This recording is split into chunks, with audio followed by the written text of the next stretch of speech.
create R.I.S.K, and again, bring the team together to create R.I.S.K and found this company.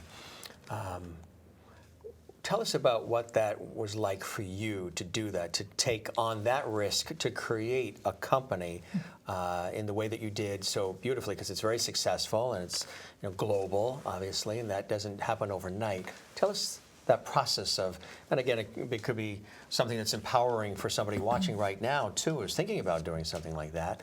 What was that like for you, that process of the germ of the idea and then putting the people together to make it happen? First of all, it was terrifying.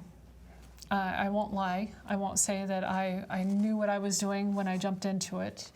I definitely had studied business and I had some ideas. There were moments that I thought I was going to fail. So I want to be very clear about that. But what I did is I realized these are my strengths. My strength is bringing people together and recognizing what my weaknesses are. And so by recognizing what my weaknesses are, I was able to fill those gaps with the appropriate people. And in so doing, was able to develop a management team, that's where I started, that I was very comfortable with, that I knew that no matter what, we were going to make it through whatever challenge we got through. And so I started with that. The next thing for me is recognizing that if something didn't do well, I have learned to take a look at that and go, okay, how can I learn from this? And I think that's something that a lot of people don't do well. They're frozen, they panic, they don't know what to do next, and sometimes they even retreat. Right. Well, you said, okay, this is the situation I'm confronted with. How do I make the best of this? How do I take this and turn, the lemon into lemonade? Exactly. Yeah. That's exactly that. That's a great thing, and you would recommend that to folks who are in similar situations then. Yes. Look at the positive, look at the silver lining, just because if you don't, you will go backwards versus forward. Well, you'll go backwards or you're destined to repeat it. Yeah, that's true, yeah. So if you don't learn your lesson, you're going to repeat it. Yes. So let's talk about the company again for our audience watching. I mentioned in the introduction some of the things that you do, but how you define the work of R.I.S.K. Okay. So we work with companies, gas, oil, chemicals, petrochemicals, anybody who has toxic, flammable, hazardous chemicals that can harm the employees, the public, or the environment. And so what we do is we go in, we work with teams of people to help them understand the true hazards that they have, the true risks that they have. So for example, if this valve fails closed, what's going to happen? Are you going to have an overflow? Are you going to have an overpressure and have an explosion? Okay, so let's define that scenario. Then let's take a look at the severity, the likelihood, the safeguards that you have in place. How rigorous are these safeguards? And then do you have any gaps? If you have a gap, then we make a suggestion, a recommendation.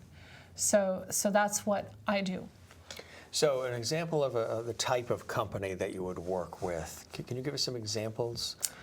I can't give you names, but industries. Yeah, industries. So any of the big gas and oil companies. There are some petrochemical companies that develop paints, that develop product that is then used in the gas and oil industry, biochemicals. Air conditioning, food, beverage, all of that area too. Yes. So and people don't realize that a lot of the food industry has ammonia.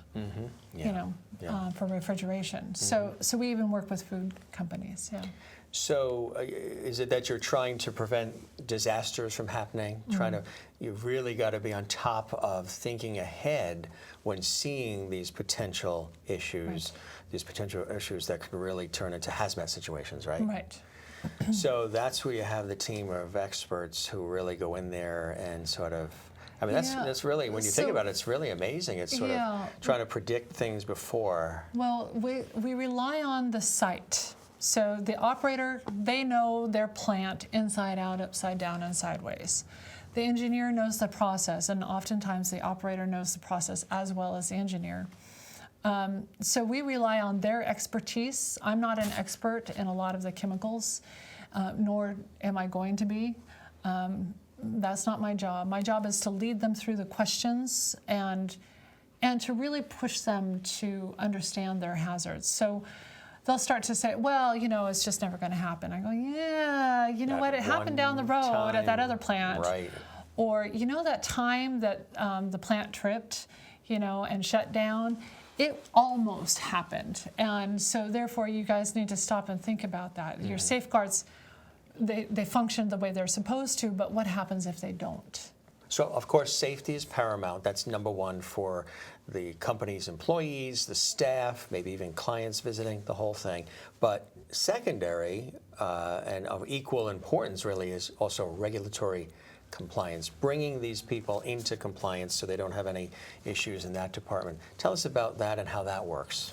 Okay, so industry we have OSHA, which is the Occupational Safety and Health Administration, and EPA, which is the Environmental Protection Agency. And they have designed some programs.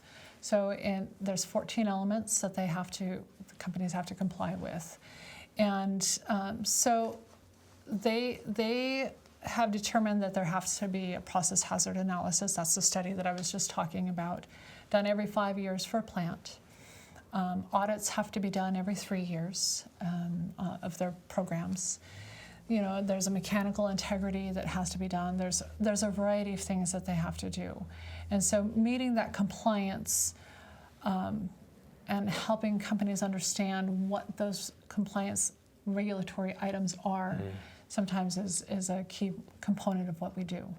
And part of that, I know, too, is the desire to help them go above and beyond. Correct.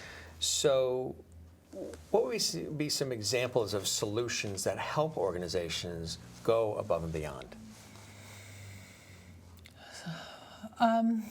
So there's the check the box exercise, right? There's that check the box exercise, and that's always good.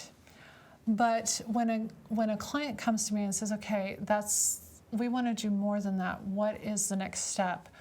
So we'll take them and say, okay, we help them see how all of the elements fit together.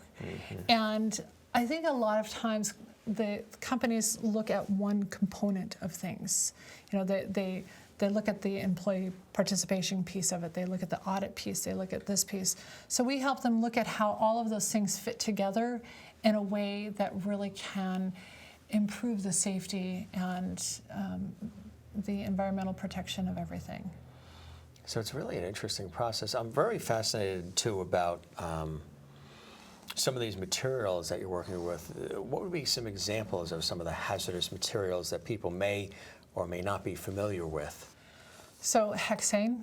Hexane is used in the food industry quite a bit to extract materials, and it's flammable. Ammonia is toxic. There's other very nasty chemicals out there that are toxic with, just a whiff of it and a person is dead. There are some highly explosive materials out there that if there's a release, they can create a vapor cloud, and that vapor cloud can create a vapor cloud explosion. So we've heard, several industry elements. Another element is dust hazards. That's fairly new. It's not new, but it's fairly new to be understood that this is something we need to look at. Dust, really? Dust can create an explosive environment. Because it carries, it's really interesting.